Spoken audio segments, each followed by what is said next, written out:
Welcome to the Roar of Judah. Our mission is to hear God's voice above the noise of this world. And now, here's your host, Dr. Mike. Welcome, everyone, to another episode of the Roar of Judah. I'm your host, Mike, and I have a great guest with me here today. And it makes me think of Psalms 34:18, which tells us that the Lord is close to the brokenhearted. And, we all have stories that of success and great things in our lives. And a lot of us also have stories of tragedy and pain that we've dealt with. And as I was talking with our guest before we started recording, just how much of an encouragement that can be when others are willing to open up and share a little bit about their lives and their stories. And one of the things that I do on this show, when I meet people and when I schedule them, I love hearing the stories from the very first time along with you. So, I have no idea exactly what he's going to share, what he's going to talk about, and just love hearing it for the very first time with all of you. So without further ado, our guest for today, please help me welcome Matt Wilmoth. So welcome, Matt. Hi, Mike. Thank you so much for having me on the show. I'm excited to be here. Yeah, we're definitely excited to hear from you and the story that God's put on your heart to share. But before we get into the story, all our guests, anything you want to share about your family, where you live, what you do for work, anything Sure. you want to share with our guests. So Matt Wilmoth, Almighty Wings Productions. My wife and I started our production company in 2021. We're based in Knoxville, Tennessee, and we focus on high quality, faith-based and family-friendly content. I've been a video editor for 30 years in the industry. And I've been fortunate to have shows that have aired on 20 plus major networks, including HGTV and Food Network, History Channel, Travel Channel, and such. It sounds like God's given you some pretty unique talents. And it's awesome that you can use it to build up his kingdom and his glory as well. And we'll definitely get into, ways people can use you and your skills and talents. God's got you. But before we do that, we kind of transition into story time.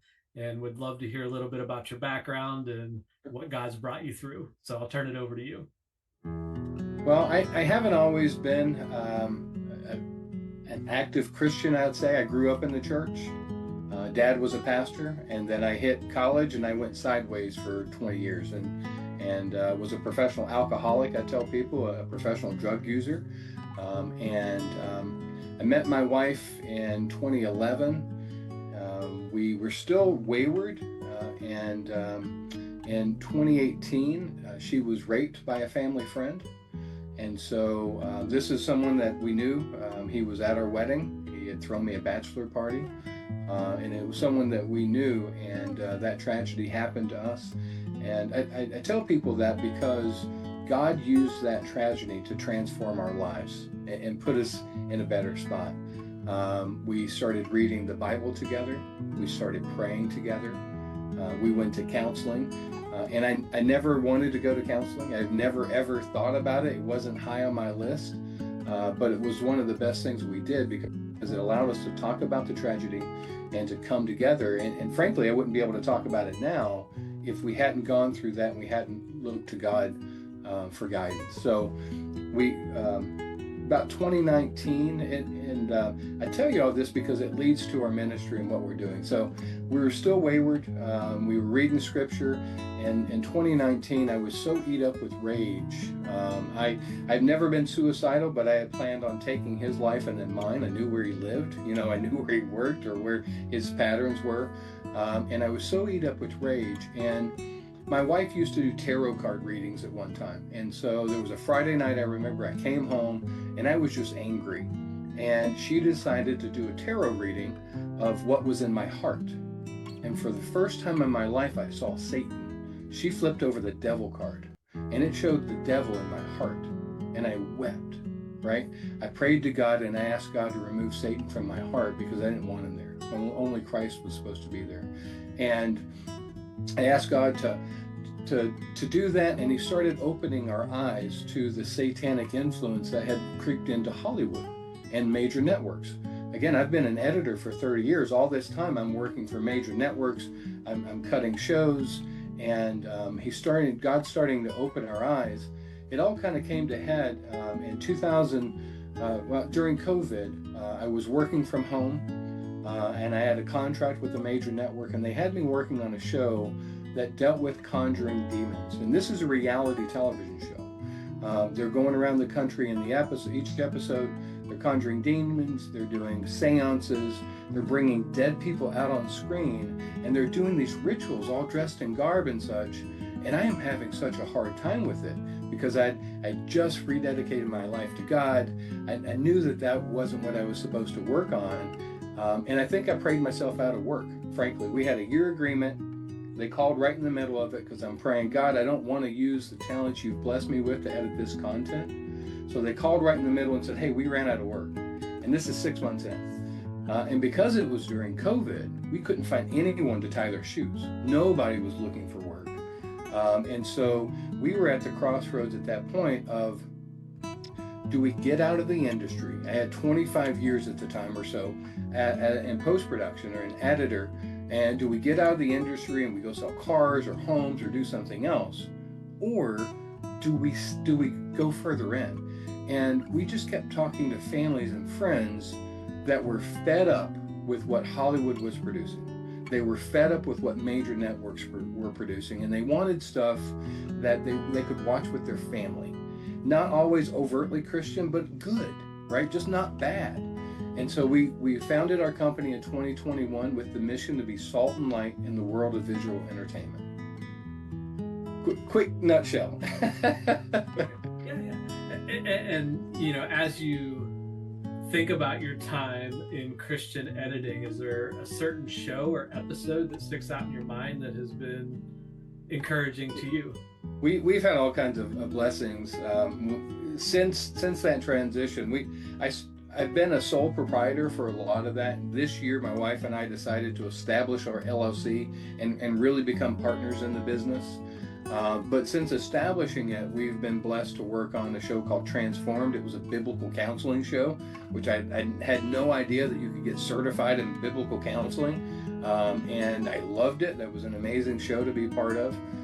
We were fortunate to edit a show called RVL Discipleship for Focus on the Family for Groder's Productions out of Holland, Michigan. And that was a blessing. Recently, I was editing a show and it's amazing. I pick up so much information working on these shows. I love the ones where it feeds me as much as I feel like it's going to feed the audience. And one of the quotes that came out of this most recent one, I love because this minister, she on her desk as a post-it note, she had this saying, and it said, "Attempt something so impossible that without God it is destined to fail." And I love that. And I say that to people often because it reminds me of I can do all things through Christ Jesus who strengthens me. And I feel like that encompasses so much of what we're trying to do with our business, with our original series that we have, as well as working with others. I feel like it's attempt something so impossible that without God it's destined to fail. Yeah, absolutely. And you know, one of the things that I spent time as an outreach pastor, and you know, so many times I would hear things like almost like a fear of going back into the church. You know, it's not that people necessarily abandoned God and left God, but it was like we were so involved in the church and I left, and it would just be awkward to come back. And I'm guessing with you being a pastor's kid, what was it like, or how did you get the courage to walk in the church again for the first time? It wasn't quite as like that for me, and the reason is when my wife Susan did that tarot reading, I believe that God opened my eyes, and so what we started seeing, and I felt like I had been asleep for 20 years. Like I literally had stuck my head in the sand for 20 years, and I had been so self-absorbed I wasn't paying attention. But it was one of those moments where God just slapped me and said, "Hey, wake up." And I just started seeing the influence that had happened. And I was, it's hard to say I was ashamed, but I prayed and asked forgiveness for the time that I had wasted not using that for the Lord, right? And so it was more of a fire in my stomach that I can't waste any more time of my life. I've got to go forward with this, and I've got to go full motion, right? All in. And so when we created the website, we immediately put scripture and the American flag on the very top. When you go to our website, that's the first thing you're going to see, because I want people to know who we are up front. And if you don't want to work with us, that's okay, because we don't have to waste our time with you. But if you want to work with us, we're transparent that way, and we're saying, hey, we're Christian. We want to produce high quality content, and that's the other thing.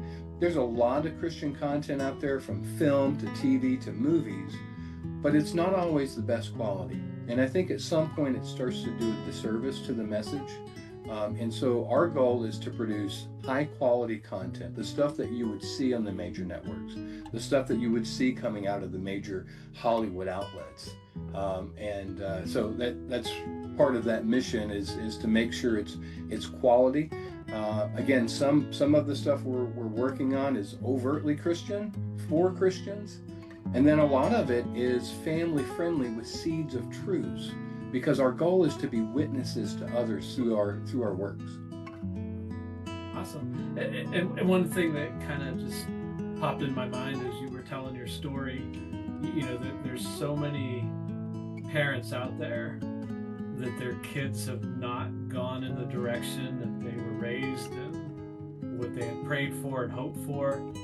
Yeah. And I've seen so many of those parents, some of them continue to love their children in the middle of their sins and addictions and running from God. Some of them kind of push them away. But the one thing that's common between all of them is that they continue to pray for their kids to come back. Yeah. And now here I know there's going to be people watching this that they're thinking, that's my kid. They've kind of wandered away, they're far from the truth, and you've come back. How did your parents deal with that or handle that when you walked away from the church? They had a problem with it. My parents got a divorce when I was in high school, which I think for me it added to a little bit of that me wanting to separate. The other thing, in thinking back about it, as a preacher's kid, I felt like I was always on display. That whether I did something right or wrong, all the eyes were always on me in the church, and sometimes they were and sometimes they weren't. But I did feel sometimes that pressure of being on display. And I believe that when I went to college, I just was like, okay, I'm out. I'm just done for a while. I pray that not everyone has to go through the same traumas and tragedies that we went through. But I feel like God woke us up in the industry that we were in for a purpose. And we feel so strongly about that we've got 32 acres or nearly 32 acres of land for sale in Tennessee, and we've listed 25 acres of that because we want to free up our debt. We want to free up everything that's holding us down so that we can continue on this mission to serve the Lord through our work. And one things that as a counselor and things that I've heard in people's stories, sometimes the change is like a light switch. They go from one lifestyle to another. Sometimes it's more like a dimmer switch. And I know you kind of mentioned a little bit of things with some drug use and different things. For you, was it God got you out of it all like a light switch? You went from had drugs one day and then it just disappeared, or was it a longer process than that for you? It was in phases. I gave up alcohol first, and tobacco. I was a tobacco smoker for about the same time, and I actually went in with the idea that I was going to quit smoking tobacco, and because when I smoked tobacco, I drank, or when I drank, I smoked tobacco. I felt like they were two hand in hand. So that was the first time I actually sat down and I prayed to God to take the craving of tobacco away from me. And that was the first time I had prayed a prayer like that, where I just completely broke down and said, God, I don't want this anymore. Take it from me. And later, that prepped me for that other prayer, which is the second time I've done that, God, I don't want this rage anymore. Take that rage from me. When I was talking about Season and what had happened to her, and God took it away. It was quite amazing. The other thing I like to mention, when God opened our eyes to what had happened in Hollywood and these networks, we cleansed our home for the first time. And then we turned around and we purged our home. So we've purged our home 4 times now. And the first time we went through and we got rid of books and movies and CDs and DVDs and anything that we felt like was satanic in nature or not glorifying God. But that first time you're leaving stuff behind because you're still emotionally attached to it. And then a few months later, God was like, hey, you need to do this again. So we went back through and we purged everything again. It wasn't until the 4th time that we had purged our home and we had read nearly, half or more of the Bible together that God blessed us with our first kids. We had not been able to have kids before then. And now we have 2 wonderful, wonderful kids since then. But I felt like God was prepping us. He wanted us to get our soul right. He wanted us to get our home in the right place before he blessed us with kids.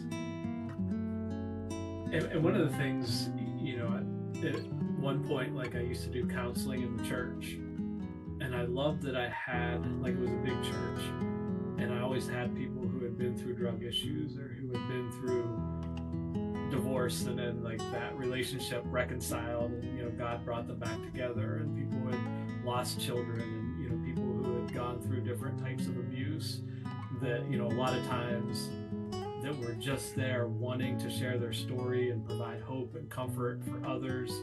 And the tragedy you and your wife went through, like, has God been able to use that for you guys to help others? Yeah, oh, absolutely. And again, just going through counseling, including God in our marriage and making him the center of our marriage. I mean, we still read daily in the mornings after breakfast. We will read with our 2 kids. Being able to tell people that if you're going through something like that, don't give up. Drop on your knees and pray together. Ask God to help. And to open the lines of communication, to mend those hurts. And I would recommend counseling. And again, 30 years ago or 20 years ago, I would not have recommended counseling, but I sure would, because that helped. And it was a Christian counselor, which also helped, because we wanted that to be a focus in our lives. And we talk about it to people. And going back to your drug problem or issue, that was a gradual step. So tobacco, alcohol happened right away. Marijuana took a lot longer to overcome. But God delivered me from that. He delivered me from my porn addiction, from the alcohol, from the pot, from the tobacco. The only thing I've got left is coffee, and I really like coffee, so I don't want to pray about it right now. And one of the things, like in marriage counseling, that I do, and I like when you said that you and your wife pray every day together. And there's a statistic from the Barna Group out there that says couples who regularly pray together have less than a 2% chance of divorce. Unfortunately, even Christian couples are still at like the 50% mark. Sure. But when you can start that habit of regularly praying together, now people who are on the verge of divorce, most likely they're not praying together every day. But if you can get into a habit and start doing it, and that's the very first thing that I encourage couples to start doing. And some of them are very uncomfortable praying together, and I don't even care if it starts out with just 5 seconds a day. Just start that habit, get into that routine. And that seems to be like one of the big things that I've seen help couples tremendously.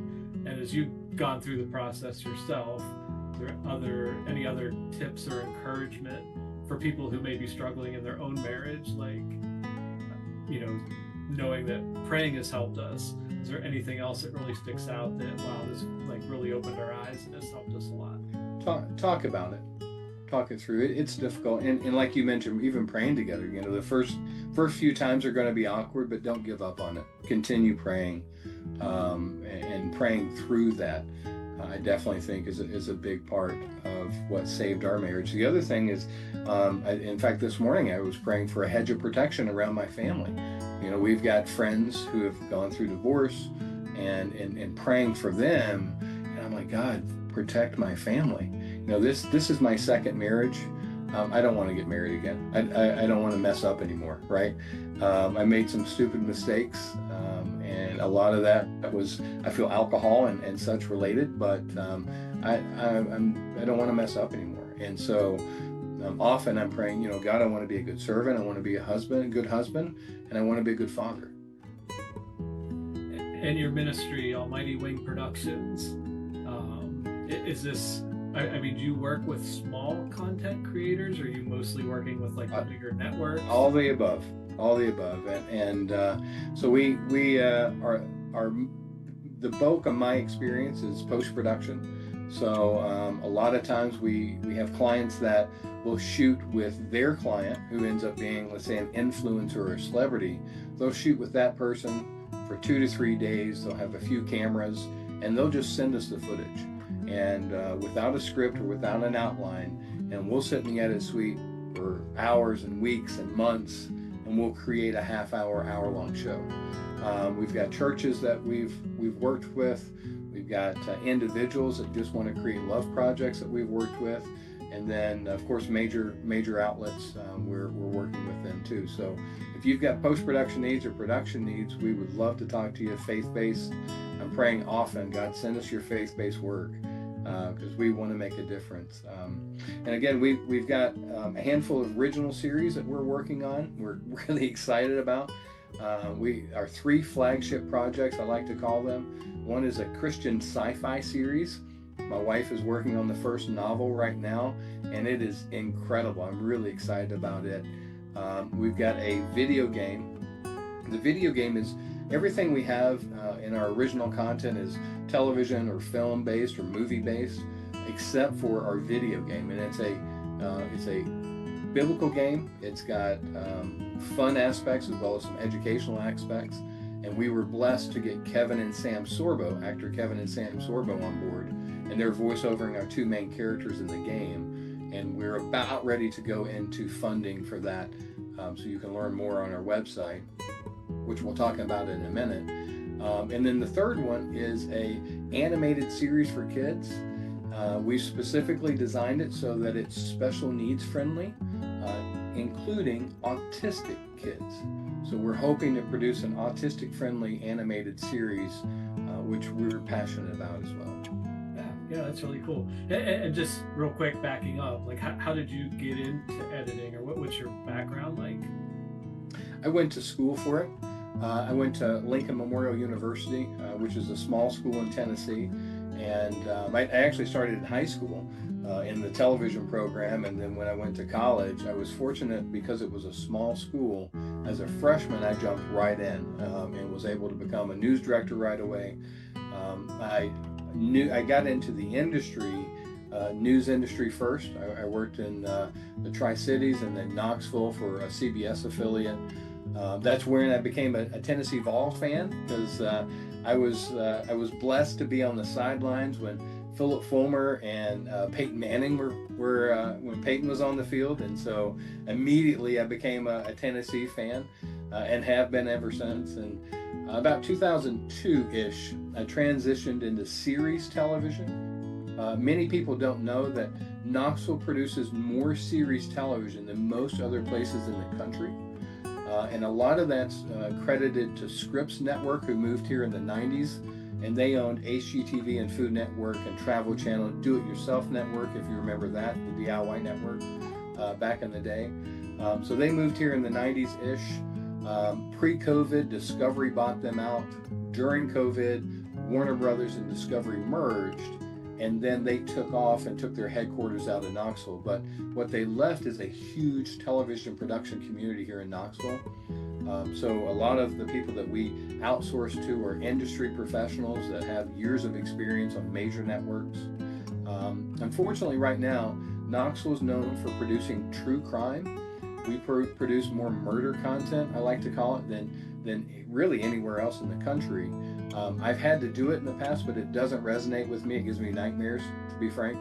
And so a few years ago, I was like, I'm not doing murder anymore. I'm just not. Which is hard to do when you need the work, right? We've had a few of those calls where, hey, we need an editor. Hey, we're going to pay you top dollar. And then when you get down to talking about the content, they show it to you. And it's one of those things where I don't really even have to pray about it anymore. I do, but it's like, I can't do that. I'm not going to do that anymore. I'm not willing to sell my soul for that. And so part of our mission, and we actually created a networking group earlier, or last year, I guess. And part of that mission is to help Knoxville be known for producing something other than true crime. We want to be able to produce Christian content, and we want to do it on such a large scale that it helps Knoxville do an about face. And then when people's ready to elevate their content to the next level and want to get a hold of Almighty Wing Productions, sure. Yeah. How can they find you, and how can they start that conversation? Yeah, absolutely. And I've worked with, so many different formats and producers and people over the years. It doesn't have to be super polished. We can take something that is not polished and make it look like it is polished. Working in the news industry did that for me. It's one of those things that they just send you. They throw you whatever you got, and you got to make it work, type of thing. So we are online at almightywingsproductions.com. You can go to our website. On there, if you're interested in some of our original series, there's a place where you can go and sign an NDA and learn more about that, because we're actively moving into funding for some of those. We've got a blog there. We also have a link to our Seeking group.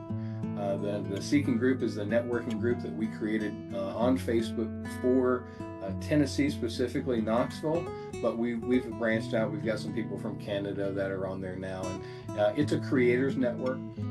Season and I, especially after COVID, we were having a hard time meeting other Christians in the industry, and we felt like we were on an island by ourselves.